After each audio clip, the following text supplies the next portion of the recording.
Welcome to Top 10, where we discover everything top 10 in gaming. I'm your boy JB, as always. Joining me as always is Tsunamic Wave, co-host of PTS Six Podcast. What's going on, my brother? Hey, man, you know, I can't call it. How you feeling? I'm good, man. No complaints. And today we are discussing, in the very first episode of Top 10, the top 10 consoles of all time. How you feel about that? Man, listen, I mean, obviously you can see the list. This is going to be controversial. Yes. But yeah, that's the that's part of the sport, man. You know what I'm saying? Controversy is always going to be part of sport. So yeah, we here for it. You know, no doubt. And just for some background, this is a list that we compiled just based off a few parameters, just in terms of what we think. You know, of course, we had to have played these consoles to have it, top 10 of all time. Some of them is just because of, the impact on the culture. Some of them is our personal favorites. I'm sure if we each made a list of our personal favorites, the order would be different. Some consoles may be left off. Some may be added on. But this is what we tried to get our objective brain together. And this is the list we came up with. You know what I mean? It's objective, but this is still our opinion. So don't come here and act like we think we experts, because that's not what we saying. Right. So if you felt we left something off, feel free to comment below. But if you're going to comment below, do us a favor and like and subscribe as well, right? Facts. So with that said, Number 10. The Sony PlayStation. In Sony PlayStation, this started their launch into the video game world.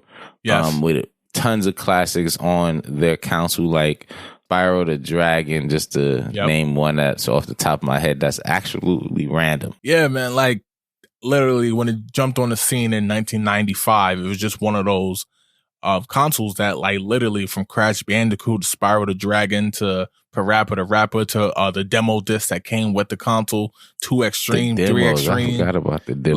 Like, it literally launched a new era. Perfect timing, too, just the way it came on when the Saturn was kind of crumbling. That, and not only that, the Saturn was going for like $399. Here come the PlayStation with $299. So it's $100 less for new technology and everything. Like, I mean, and it lasted the test of time. It gave us titles like Resident Evil, Silent Hill. It literally like changed the landscape of gaming. Number 9. The Microsoft Xbox, another console that made its debut into the gaming world, but this time in the year of 2001. First of all, this joint is big as a shoebox. It's probably the biggest console. Not biggest in terms of size, but weight probably ever. Like, this joint was literally built like a PC computer. But yeah, it gave us classics like Halo, man. And I don't really have to say any more. Halo, man. Yeah, man, the Microsoft Xbox, when I jumped on the scene, it was something like out of this world. Just from the fact that custom soundtracks to a built-in hard drive with, as they said, 50,000 blocks, which I forgot exactly what was the actual size of the hard drive. But the fact that you didn't have to buy a memory card and have 4 controller slots and no need for a multi-tap, it kind of felt very player-friendly, you know what I mean? It was just one of those things that when you first got a hold of it, just from the intro blob screen, you know what I mean? It literally, everybody was like, yo, what is this? I've never seen something like this before. It literally shaked the landscape. It literally changed the way gaming was made going forward. Number 8. And I believe this is going to be a controversial one. Definitely the Xbox Series X. It's only 2 years old now, or about to be 2 years old. Before I say anything, I want to say that the Xbox Series X should have a slash with the PlayStation 5 next to it. We just haven't played it enough to put it on the top 10, but we sure it should be in the same realm as this. All right, so we don't want this to look like any PlayStation hate. The reason we put the Series X up here, though, is because of the way that Xbox is using this particular console to elevate their platform, so to say. This might literally be the last Xbox console that we ever we ever get to have physically in the house. Whether it's Game Pass, whether it's xCloud, which obviously is a part of Game Pass, and I just feel like that what the Series X is doing is saying, look, the games that you guys want to play, you can play. It's not about buying the Xbox Series X. What it is about let the Xbox Series X be a vehicle to get you the games that you want to play. So I think it's pretty clear now that whether it's allowing Call of Duty to remain on PlayStation, whether it's games like Forza, which was a very expensive game to make coming directly in the Game Pass, that Xbox and Series X, the main goal is for you to play games. Xbox seems to get back to what they feel they're doing in gaming and bringing these games to the customer. So Number 7. The Sega Dreamcast. And the Sega Dreamcast, I feel like it's one of the most underrated consoles of all time. I personally love it, and I know a lot of people have. The love for it kind of grew over time because at the time, I get it, it debuted around the same time as the PlayStation 2. And that literally rocked the world. However, the Dreamcast has a great library of games, even though the library itself is kind of small, especially here in North America. However, you can't sleep on what the Dreamcast did. The console was powerful, had games like Power Stone 2, Power Stone 1, Crazy Taxi, Sonic Adventure, Sonic Adventure 2, Soul Calibur, NBA 2K. That's where that got the start. It literally went on to literally live in a bunch of people's homes. There's a lot more people who have Dreamcasts than you may think. First of all, Dreamcast was my introduction to NBA 2K. Marvel's Capcom 2 for Dreamcast. Power Stone 1 and 2 for Dreamcast. House of Dead with the House of Dead 2. Tons of memories on the game. Like I said, it was my introduction to 2K. Iverson was on like the first 3 covers. Dreamcast is definitely a dope system. Number 6. The Super Nintendo, otherwise known as the SNES. This is my second console I ever had growing up, which will let you know how old your boy is. Super Mario World. The 16-bit era in general was incredible, but however, just the way that the Super Nintendo brought many games that even if they were on the NES, the sequels that went on to be on the SNES went on to like Chrono Trigger, for example. That game right there, even though it's not maybe as popular as Super Mario World, is one of those games that literally ended up becoming a prized possession. And the library of games they put out is damn near unmatched. Number 5. The Nintendo Switch. It's a console that a lot of people just like. It kind of still gets relegated to a kid console, but every adult I've ever seen play the Switch has ended up buying a Switch. You know what I mean? For themselves. Kids, no kids. The Nintendo Switch is one of the most special consoles. It's a hybrid console. You can play handheld or you could hook it up to a TV, but the library of games it has is damn near unmatched, along with the Super Nintendo. It can rival any other library of games. Games like Zelda Breath of the Wild, Super Mario Odyssey, Super Smash Bros. Ultimate, Mario Kart 8 Deluxe, Splatoon. You go on and on about the games that are on the Switch. Plus, they got all the OG games, like the Super Nintendo games, the Sega Genesis games. And all the other games, 64 games now. Yep. They're about to add on to more when they drop Breath of the Wild 2 and other games like that. That's classic. Oh, we forgot Pokemon Acreus that just came out. Number 4. The Sega Genesis.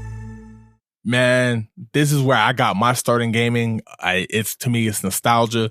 But also the library games, one of the first times a game console was marketed towards teen and adults. The Sega was like, we are not, like kids can play our console, kids can play our games. However, we are marketed towards everybody. Teens and adults included. Games like Mortal Kombat with blood in it. Games like Altered Beast. Games like Night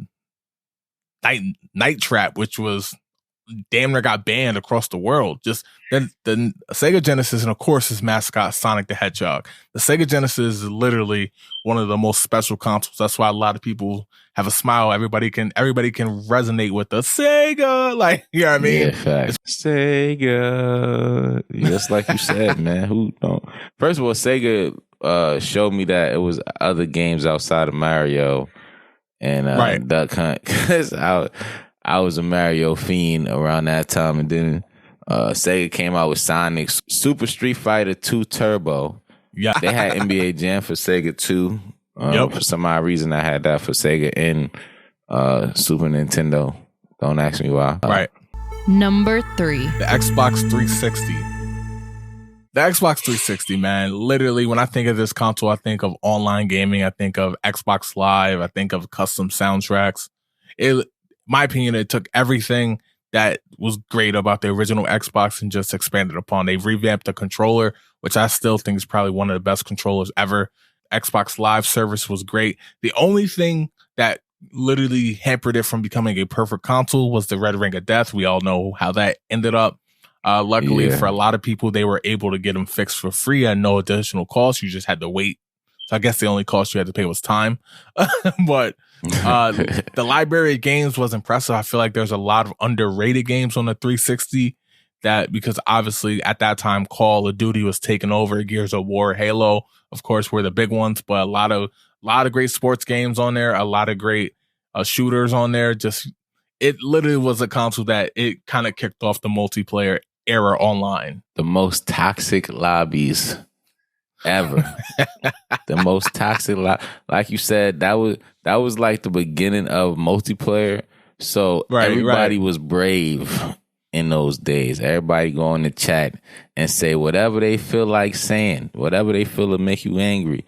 The most toxic environments ever. But it was such a great environment. I made so many friends during the Xbox 360 era. You know what I'm saying? We also got the birth of Grand Theft Auto 5. Yes. You know what I'm saying? Which is ridiculous because you think, oh my God, we done had a whole new anyway, the birth of Grand Theft Auto 5, you know what I'm saying? I still run with my crew from Xbox 360 still to this day. Yes. Like, still to this day. If you go on my stream and it's my friends from Xbox 360, that's crazy. Number 2. The PlayStation 2. The PlayStation 2 was literally the highest selling console of all time. It has the biggest library of games of all time, with I think somewhere under I think it's somewhere in the thousands, which is crazy to think about. Had the longest run of a console because they stopped making, I believe, in 2017. The PlayStation 2 just had a massive run. Of course, it came out in 2000. The initial sales were off the charts. A lot of games on there. Of course, they got the exclusive rights to all the Grand Theft Autos initially, and then of course they ended up on the Xbox. So they came out on the PlayStation first. You had games like SOCOM. You had exclusives like, of course, Jack and Dexter and Spyro and Crash Bandicoot and all these things. And it's just, the library of games is unmatched just in terms of numbers. Of course, God of War was beasting on PlayStation 2s. And you go anywhere, ask anybody who don't know anything about gaming, they'll know the PlayStation 2. A lot of people even had it as a DVD player, which at the time was unheard of to put that into a console. The ability to play DVDs, because kids may not know, but at the time everybody was still very much into VHS. DVD players were very expensive. So they added it into the PlayStation 2, and it effectively became the cheapest DVD player you can buy for a while. Yeah, when I think of PlayStation 2, I think of NBA Live. I think of Siphon Filter. What's the one with Snake? Metal Gear Solid. Yeah. It's so many. Spyro the Dragon on PlayStation 2. Spyro. All of them titles like that like open world type, medieval. You know what I'm saying? PlayStation 2 for a long time just had it as far as like titles and games and the demos and like back in those days, man, PlayStation really was the king. Without a doubt. Number 1. The greatest console of all time, past the 6 podcasts, the Nintendo 64. Man, the Nintendo 64 literally changed the way games were played in terms of multiplayer. In terms of being at home. Before, multiplayer games were usually relegated to the arcades. Sure, you could play your friends in Mortal Kombat or Street Fighter on the Sega, or NBA Jam on the Sega or the Super Nintendo. But realistically, multiplayer, you're going to the arcade, At the time, Street Fighter and games like that, some of them, or Blitz the League, would have all these 4-player cabinets so everybody can play. That took that and brought it right into the home. Games like GoldenEye 64, Mario Kart 64, Perfect Dark. All of the sports games they had. You had Super Mario 64 with the platformer, Banjo-Kazooie we're talking about some of the highest rated games of all time. And of course, Legend of Zelda Ocarina of Time, as well as Majora's Mask. They kind of literally changed the way gaming was made. The console went on to sell ridiculous numbers, not as high as the PlayStation 2, of course, and the library of games is significantly shorter. I mean, smaller than the PlayStation 2. However, the quality of the games is just damn near unmatched. And that's why, to me, at least, the Nintendo 64 is the greatest console of all time. The same, but to add to that, I think it's also the pioneer, like you said, it changed the game. So like the reason why we put the Xbox Series X on here is because we thought that would be a memento and would change the game. Nintendo 64 was sort of first, you know. They have like sort of a memento type console where you had a console with 4 ports for the controllers. That was the first ever. Right. So that is literally history in a box. And then actually to make that brought a different type of social aspect to gaming that we have never seen before, obviously, because to get those 4-player type of games in, you would have to go to the arcade to play with the homies, all squeezed up, elbow to elbow, trying to smash the pad. But with this, you obviously got some elbow space. You could sit on the couch and you can relax at the, at your crib. You got 007, you got Mario Party, Mario Kart, battle mode, regular Mario Kart. You know what I'm saying? So it was a ton of wrestling, basketball, football, blitz. It was just a ton of games you can play. It just changed the dynamic. Of course, here's the rundown that you guys will see on the screen of our top 10 consoles of all time, according to Past 6 Podcast. Number 10, the Sony PlayStation. Number 10, the Microsoft Xbox. Number 8, the Xbox Series X. Number 7, the Sega Dreamcast. Number 6, the Super Nintendo. Number 5, the Nintendo Switch. Number 4, the Sega Genesis. Number 3, the Xbox 360. Number 2, the PlayStation 2. And number 1, the Nintendo 64. Appreciate you guys taking this time out to hear Past the 6 Podcast top 10 consoles of all time. Comment below your thoughts, whether you agree or disagree. I'm sure a lot of you are upset the PlayStation 4 is not on here. But hey, that's the beauty of these lists. You know, they're going to be controversial. Also, comment down below what you think we should tackle next in the top 10, whether it's top 10 controllers, games, platformers, whatever. We plan to do it all, and we appreciate you guys taking that ride with us. Please do not forget to not only share this, but also like and subscribe. I'm Jay Brown. That is Tsunamic Wave. Take it away. Hey, man, all I want to say is if you going to disagree with anything on this list, we down to debate. Just make sure you going to tell us what you're going to replace.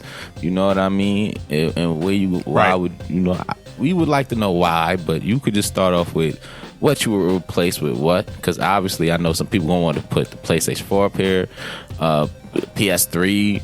You know what I'm saying? So let us know. Like Jay said, like, subscribe, share. Keep the conversation going, man. Enjoy us every Thursday. Peace and love. Peace. We out. Peace.